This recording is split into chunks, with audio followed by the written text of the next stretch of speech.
પ્રધાનમંત્રી નરેન્દ્ર મોદી રશિયાના રાષ્ટ્રપતિ વ્લાદિમીર પુતિનના આમંત્રણ પર 22મી ભારત રશિયા વાર્ષિક સમિટમાં લેશે ભાગ.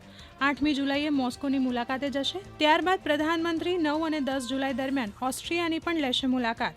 41 વર્ષમાં ભારતીય પ્રધાનમંત્રી દ્વારા થનારી ઓસ્ટ્રિયાની આ પ્રથમ મુલાકાત. ભારતે 2023-24માં સંરક્ષણ ઉત્પાદનના મૂલ્યમાં અત્યાર સુધીની સૌથી વધુ વૃદ્ધિ નોંધાવી. ઉત્પાદનનું મૂલ્ય 2023-24માં 1,26,000 કરોડ, જે પાછલા નાણાકીય વર્ષના ઉત્પાદન મૂલ્ય કરતાં 16.8% વધુ. કાશ્મીરના અમરનાથ મંદિરમાં છેલ્લા 6 દિવસમાં 1.25 લાખથી વધુ ભક્તોએ બાબા બર્ફાનીના કર્યા દર્શન. શુક્રવારે 6,919 મુસાફરોનો બીજો સમૂહ 7મા દિવસે ઉચ્ચ સુરક્ષા વચ્ચે બાલતાલ અને પહેલગામ રૂટ માટે પંથા ચોક યાત્રા બેઝ કેમ્પથી થયો રવાના. આરબીઆઈએ બનારસ મર્કેન્ટાઇલ કોઓપરેટિવ બેંક કરી બંધ. રિઝર્વ બેંકે કહ્યું, પર્યાપ્ત મૂડીના અભાવે અને આવકની કોઈ શક્યતા ન હોવાના કારણે બેંકનું લાયસન્સ રદ કર્યું. બેંકે 4 જુલાઈથી બેન્કિંગ વ્યવસ્થા કરી બંધ. ભારતીય બધીર ક્રિકેટ ટીમના સભ્યોનું તમિલનાડુના ચેન્નઈ એરપોર્ટ પર ઉષ્માભેર કરવામાં આવ્યું સ્વાગત. તેમણે ઇંગ્લેન્ડ સામે દ્વિપક્ષીય શ્રેણી જીતી. ઇંગ્લેન્ડમાં આયોજિત ટુર્નામેન્ટમાં 18 જૂને શરૂ થઈ અને 27 જૂને સમાપ્ત થઈ. ભારતે 7 મેચોની શ્રેણીમાં 5-2થી વિજય મેળવ્યો. દેશના ઉત્તર ભાગમાં વહેલી સવારે 3:49 4.3ની તીવ્રતાનો અનુભવાયો ભૂકંપનો આંચકો. ભૂકંપનું કેન્દ્રબિંદુ લદ્દાખના લેહમાં નોંધાયું. લેહ સહિતના આસપાસના વિસ્તારોમાં પણ અનુભવાયો ભૂકંપનો આંચકો. સેન્ટ્રલ ટીચર એલિજિબિલિટી ટેસ્ટના એડમિટ કાર્ડ આજથી ડાઉનલોડ કરી શકાશે. સીબીએસઈ દ્વારા 7 જુલાઈના રોજ લેવામાં આવશે પરીક્ષા. જે લોકોએ અરજી કરી છે તેઓ વેબસાઇટ ઉપર જઈ ડાઉનલોડ કરી શકશે કોલ લેટર.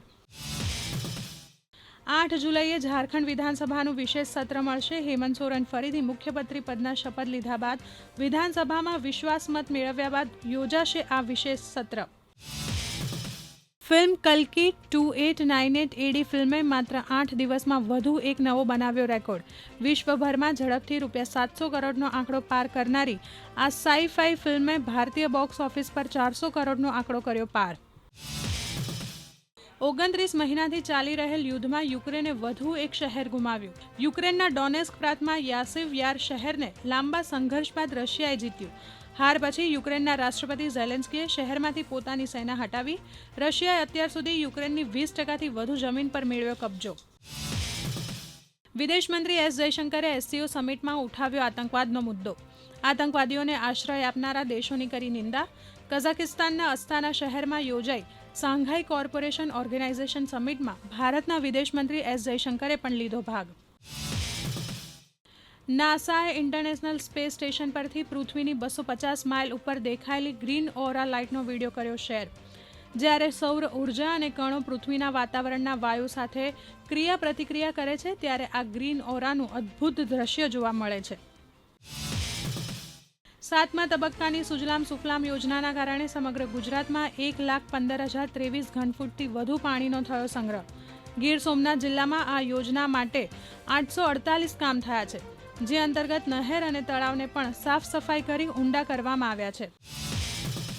રાજકોટ શહેરના લોહાનગર વિસ્તારમાંથી કોલેરાનો એક કેસ સામે આવતા મહાનગરપાલિકા તંત્ર હરકતમાં. મ્યુનિસિપલ કમિશનર દેવાંગ દેસાઈએ જણાવ્યું કે કોલેરાના કેસની જાણ થતાં સરકારની માર્ગદર્શિકા અનુસાર આસપાસના 1 કિલોમીટર વિસ્તારમાં આરોગ્ય વિભાગની ટીમો દ્વારા કરવામાં આવી રહી છે તપાસ. અમદાવાદમાં યોજાનારી ભવ્ય રથયાત્રા માટે રાજ્યની પોલીસ સજ્જ, જેમાં કુલ 23,600 જેટલા પોલીસ અધિકારીઓ અને કર્મચારીઓ ફરજ બજાવશે. સાથે જ ચેતક કમાન્ડોની 3 ટીમ રહેશે તૈનાત.